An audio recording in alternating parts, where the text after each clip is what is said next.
be the afternoon for you, but it is for me, so afternoon. We're going to look at creating an L-shaped building in this tutorial. We're going to look at the gable-ended pitched roof in this one as well, which we've already looked at. Okay, so I'm going to start with a rectangle. Remember, don't worry too much about what size that is to start with. You can play around with this later. Now, this is kind of all about proportion. I'm not working to scale yet. So I'm going to put a line here. I don't really want to go halfway. If you find that you're finding it hard to select anything but the halfway, you just need to zoom in a bit closer and that'll give you more control over your picture. So I'm going to come over here a bit, straight line down. Try and always, for now, just try and make sure your lines match the colour of the axes to show that they are straight lines. Otherwise you're going to get confused with your models later on. Okay, actually I'm going to push this back a bit and that back a bit. Play around with it until you're happy.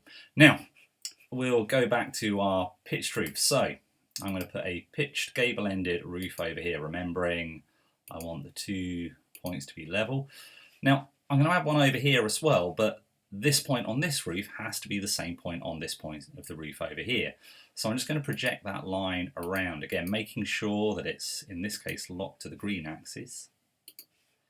And up to the midpoint, and down from the midpoint.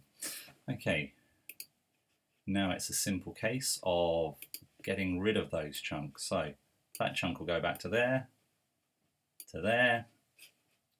this one all the way back, that one all the way back. I've got this bit here, don't worry about it, we'll sort that in a moment.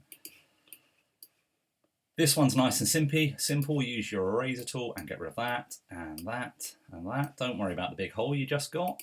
We need to keep the rain out, so we put a line in there and that sorts that. Not essential, but more aesthetically pleasing if we get rid of those two bits there. Okay, so I'm going to orbit round to the back. Now remember, you can just press O on the keyboard to get the orbit tool. You can just press L to get the line tool. So I'm going to put my line down here. I'm going to bring my line across here. I'm going to go to the eraser tool, could have just pressed E, and get rid of those bits there. Okay, so I have an L-shaped house. So you could have used the same principle to do a T-shaped house or something like that. I'm going to come out and, where's my push-pull tool gone? Just there. And I'm just going to put some overhangs in. Pressed orbit to rotate round.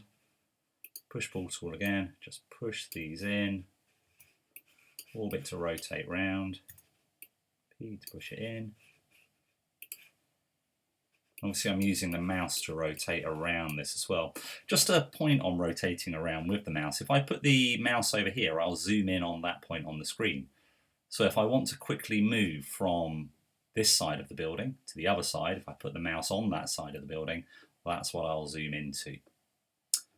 Okay. Thank you very much. In the next episode, we will look at doing a much more modern looking house. Actually, no, we'll look at putting windows and doors on things first. I don't know. I'll have a think about it, see what I want to do. Good luck.